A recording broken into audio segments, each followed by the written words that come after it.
अच्छा सुनो, सब्सक्राइब करते वक्त ना घंटी बजा देना ताकि जब मैं ऑनलाइन आऊँ तो तुम्हारे फोन की भी नमस्कार दोस्तों, आज हम इस वीडियो में बात करेंगे 17 नवंबर 2024 कुछ बड़ी अपडेट्स को देखेंगे। कुछ आपके कमेंट्स का आंसर इस वीडियो में किया जाएगा। जी हाँ, काफ़ी बच्चों के कमेंट्स इस वीडियो में हैं, तो हर एक कमेंट का देखिए आंसर करने की हम पूरी कोशिश करते हैं। कोई भी बच्चा छूटेगा नहीं। अगर वो बच्चा यूपी डीएलएड में एडमिशन लेना चाहता है या यूपी में शिक्षक भर्ती में सम्मिलित होना चाहता है, तो आपका जो भी कमेंट है पढ़ाई से रिलेटेड, एडमिशन से रिलेटेड, ठीक है, सब कुछ आप करिए। आपके सारे क्वेश्चंस का आंसर इस वीडियो में किया जाएगा। ठीक है, हर एक वीडियो में किया जाएगा। आज आप कमेंट करेंगे, कल उसकी वीडियो बनेगी, लेकिन आंसर आपको मिलेगा जरूर, अगर वो एक सही कमेंट होगा तो। ठीक है, तो काफ़ी बच्चों के कमेंट से आप देख सकते हैं इस वीडियो में इंपॉर्टेंट वीडियो रहने वाली है। किसी बच्चे का क्वेश्चन था, सर मूल प्रमाण पत्र क्या होता है? ठीक है, और देख सकते हैं ईडब्ल्यूएस नहीं बनाया सर, जनरल कैटेगरी है। कोई बात नहीं, अगर आपने नहीं बनवाया कोई बात नहीं, लेकिन हाँ, इसको अगर आपका बन सकता है, अगर आप इसकी क्राइटेरिया में आते तो इसको बनवा लीजिएगा। आने वाले वैकेंसी में आपको इसका फायदा मिलेगा। सर मेरा 190% है और मैं एससी कास्ट से हूँ, मेरा सुपर टेट रैंक कितना जाएगा और क्या मुझे प्राइवेट कॉलेज मिल सकता है? देखिए, अभी आपका सुपर टेट नहीं, डीएलएड का रैंक देखना है कि डीएलएड में कितनी रैंक आती है। ठीक है ना, तो ये देखना है। 234% ओबीसी कैटेगरी गवर्नमेंट कॉलेज मिल सकता है क्या? नंबर बहुत ही अच्छे हैं। सर रियल बताइए प्लीज, रियल बात जो भी है।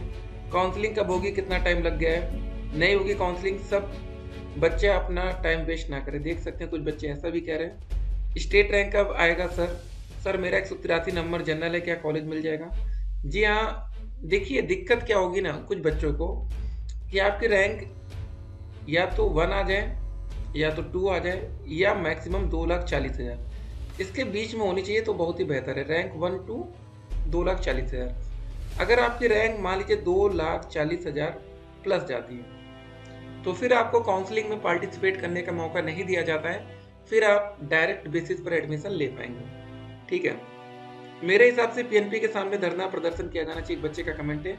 फिलहाल देखिए ऐसा करना ठीक नहीं रहेगा। उसका रीजन क्या है, जब मामला कोर्ट केस में फंसता है तो आप धरना देकर कोई फायदा नहीं होगा। ठीक है, देखिए एक बात समझ लीजिए, कोर्ट केस में मामला काफी लंबे समय तक भी फंस सकता है।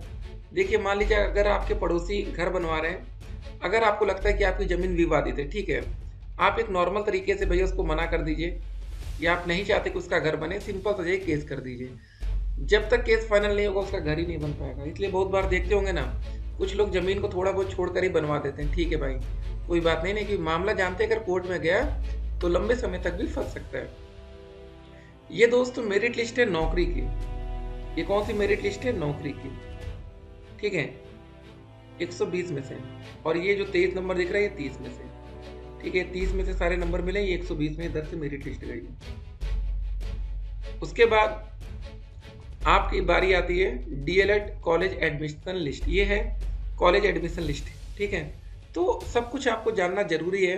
एडमिशन से लेकर नौकरी तक का क्या सफर होगा, कैसे क्या होगा। मेरिट लिस्ट एडमिशन और मेरिट लिस्ट नौकरी दोनों जानना बेहद जरूरी है। बहुत सी बातें आप लोग नहीं जानते, बाद में आपको परेशान होना पड़ता है। उत्तर प्रदेश के छात्रों के लिए खुशखबरी ये है कि अभी यूपी में एडमिशन बाकी है। ठीक है, अगर डेट को एक्सटेंड कर दिया जाता है तो और बच्चे भी आवेदन कर सकते हैं, क्योंकि अभी बिहार में जो शिक्षक भर्ती की लिस्ट आई उसमें काफी बच्चों का चयन हुआ है। देखिए जब नौकरी आती है ना, किसी की नौकरी लगती है तो एक मोटिवेशन आता है। अगर आपके पड़ोसी की नौकरी लगी होगी तो आपके अंदर एक मोटिवेशन आ गया होगा, चलो भैया नौकरी लग सकती है। जब वैकेंसी बहुत लंबे समय से नहीं आती, फिर होता है कि छोड़ो वैकेंसी ही नहीं आ रही, क्या ही पढ़ाई करें। आपके मन में ऐसा होता होगा। ठीक है, सरकारी टीचर की सैलरी बहुत ही बेहतर है, इसको लेकर बिल्कुल परेशान मत होइएगा। जब भी आप स्टार्ट करेंगे 50,000 प्लस सैलरी से करेंगे। अगर आप एक गांव में भी पढ़ाएंगे तो भी आपको ये सैलरी मिलेगी, इसलिए सैलरी बहुत बेहतर होती है। स्टेट रैंक और काउंसलिंग कब तक आपको देखने को मिल सकता है? तो आज तारीख है 17 नवंबर। ठीक है, तो अभी देखिए पीएनपी की तरफ से एक नोटिस जारी की जाएगी। क्या आएगी? नोटिस में 2 से जिक्र होगा, पूरा शेड्यूल आएगा, जहां पर स्टेट रैंक पहले आएगी और स्टेट रैंक के जस्ट अगले दिन से, मतलब जो भी अगला दिन होगा वो दिन से काउंसलिंग की बात शुरू हो जाएगी। तो स्टेट रैंक में क्या होगा, जिस बच्चों की रैंक 1 से लेकर 20,000 में होगी उन बच्चों को सरकारी कॉलेज चूज करने का मौका सबसे पहले मिलेगा। एक बात ध्यान रखिएगा, 19,560 इस रैंक तक भी बच्चों को देखिए सरकारी कॉलेज मिला है, और इसके बाद भी मिला होगा। उसका रीजन क्यों है आपको बताते हैं। यहाँ पर देखिए, यहाँ पर लिखा है अलॉटेड और यहाँ पर लिखा है बैलेंस। यहाँ पर देख सकते हैं 2 सीटें यहाँ पर खाली गई हैं, यहाँ पर 16, 15 ये वो। तो ठीक है, अगर आपकी रैंक 80,000 के अंदर तक रहेगी तो आपको सरकारी कॉलेज चूज करने का मौका मिलेगा, ठीक है ना।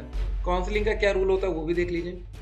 पहले से 1 से 20,000, फिर 20,000 1 से लेकर 80,000, मतलब कुल मिला के 80,000 अगर आपकी रैंक आ जाती है तो भी आपका चांस बन सकता है कि सरकारी कॉलेज आपको दे दिया जाए।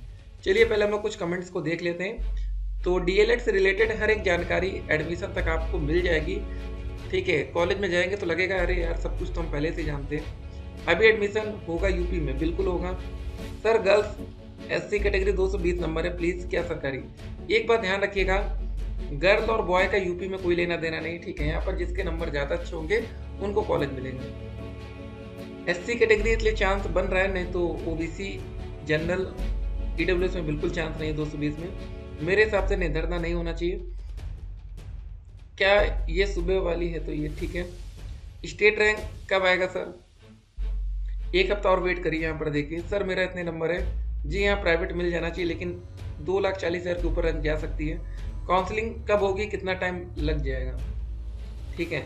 एक हफ्ते का समय मान के चलिए, लेकिन हाँ हर दिन आपको अपडेट देखना है, क्योंकि अब अगर आपकी रैंक 20,000 के अंदर रहने वाली है तो आप रोज वीडियो देखिएगा। सर रियल बता दो, टाइम लगेगा थोड़ा भी, एक हफ्ते का समय मान के चलिए। 234% है चांस बनेगा। सर कब तक स्टेट रैंक आएगी? वही एक हफ्ते देखना है आपको फिलहाल। अभी यहाँ एडमिशन ही नहीं हो रहा और स्टेट रैंक से डायरेक्ट सैलरी। जी हाँ बिल्कुल, देखिए जानना सब कुछ जरूरी है ना यार। जब तक आप सैलरी नहीं देखेंगे मोटिवेशन कहाँ से आएगा, कैसे पढ़ाई होगी, ठीक है। बाकी आप लोग कोई ना कोई और भी देखिए, एक बात याद रखिए, कोई भी बच्चा सिर्फ टीचर के भरोसे नहीं बैठेगा। कोई भी सरकारी नौकरी है उसका फॉर्म आप लोग अप्लाई करिए। सरकारी की बात हम कर रहे हैं, प्राइवेट की नहीं, ठीक है। कहीं पर भी आपको सिलेक्शन मिले तो उधर भी देखना है, ठीक है। एक सर मेरा टोटल 190% है, ठीक है। इन बच्चे का कमेंट देखते हैं। और मैं एससी कास्ट से हूँ, मेरा स्टेट रैंक कितना आ जाएगा? जी हाँ आपको प्राइवेट कॉलेज मिल जाएगा, उसकी दिक्कत नहीं है। आपका प्रिय छात्र राहुल कुमार, ठीक है, अम्बेडकर, ठीक है, चांस आपका बनेगा। ईडब्ल्यूएस नहीं बना है, ठीक है, कोई बात नहीं, नहीं बना है तो आप जनरल से भी आपको कॉलेज अलॉट हो जाएगा। थैंक यू सर, वेलकम है आपका।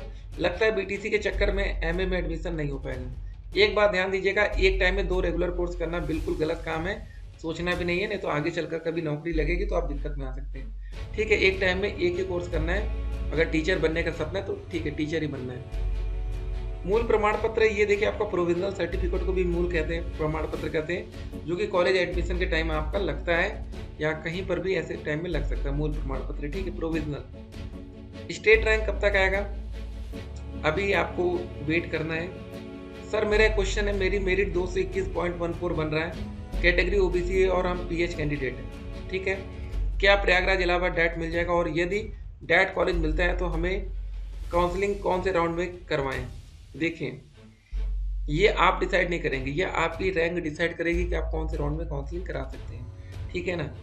तो आप कुछ नहीं कर सकते हैं, आपको वेट करना पड़ेगा। जैसे इतने नंबर है तो मान लीजिए पहले राउंड में 230 रैंक तक के बच्चों को मतलब मौका मिलता है नंबर तक, तो आपको सेकेंड राउंड में ही मौका मिल पाएगा। जब स्टेट रैंक आएगी तब ना टीचर बनेंगे हम लोग। लग तो नहीं रहा है कि इस जन्म में टीचर बनना पॉसिबल है, 2025 आने को है पर अभी तक स्टेट रैंक नहीं आई। देखिए इस बार प्रक्रिया काफ़ी ज़्यादा लेट शुरू हुई है, इसलिए थोड़ा सब्र आपको और करना पड़ेगा। ईडब्ल्यूएस का मतलब क्या है सर जी? ईडब्ल्यूएस का मतलब होता है इकोनॉमिकल वीकर सेक्शन। ये वो बच्चे बनवा सकते हैं जो जनरल कैटेगरी से आते हैं, ठीक है। तो उनको आरक्षण पहले नहीं मिलता था, लेकिन अब सरकार उनको वैकेंसी में 10% का आरक्षण देती है।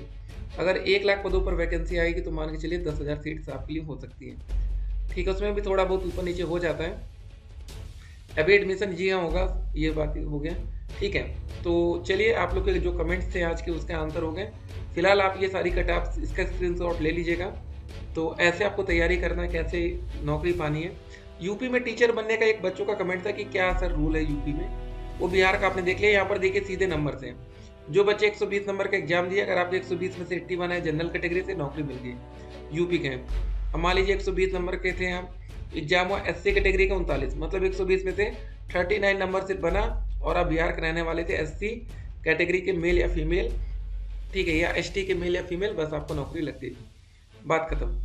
और आपका हाई स्कूल इंटर ग्रेजुएशन में था कितना था, उससे कोई मतलब नहीं। लेकिन अगर आप यूपी में रहते हैं तो यहाँ पर आपका 40% एकेडमिक लगता है। इसका मतलब 10% आपका लगेगा 10th क्लास का, 10% आपका लगेगा 12वीं क्लास का, 10% आपका लगेगा ग्रेजुएशन का, 10% आपका लगेगा DLED का।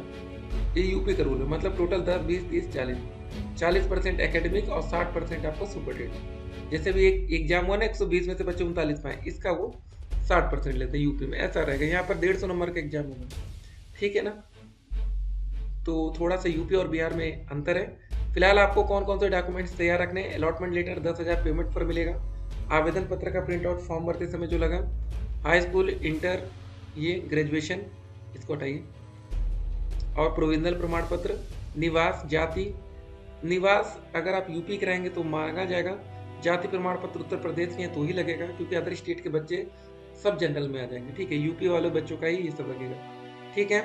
आपका आधार कार्ड होना चाहिए, शपथ पत्र लगेगा, शपथ पत्र ये कॉलेज से बनेगा जहाँ पर आप एडमिशन लेंगे, ठीक है ना। वीडियो को ज़्यादा बड़ी नहीं करेंगे, आप लोग अपना कमेंट करिएगा जो भी डाउट्स हो। फिलहाल ये सबसे इंपॉर्टेंट होगा, जो आपने फॉर्म भरा था उसका प्रिंट आउट, क्योंकि इसी के बेस पर आपका एडमिशन होगा, ठीक है। ये सारी चीज़ें, जनरेट OTP 5,000 लगेगा। आप लोग सभी बच्चे अपने अकाउंट में कम से कम 10,000 पे मेंटेन रखिएगा, जब भी जरूरत पड़ेगी तो इतना पैसा आपको खर्च करना पड़ेगा। प्रथम सेमेस्टर में ये सारे सब्जेक्ट आपको पढ़ने पड़ेंगे। 8 विषय होंगे, 3 दिन में आपका 8 विषय का पेपर होगा। पहले दिन 2 पेपर होगा, दूसरे दिन 3 पेपर होगा, तीसरे दिन आपका 3 पेपर होगा। 3 दिन में पेपर खत्म।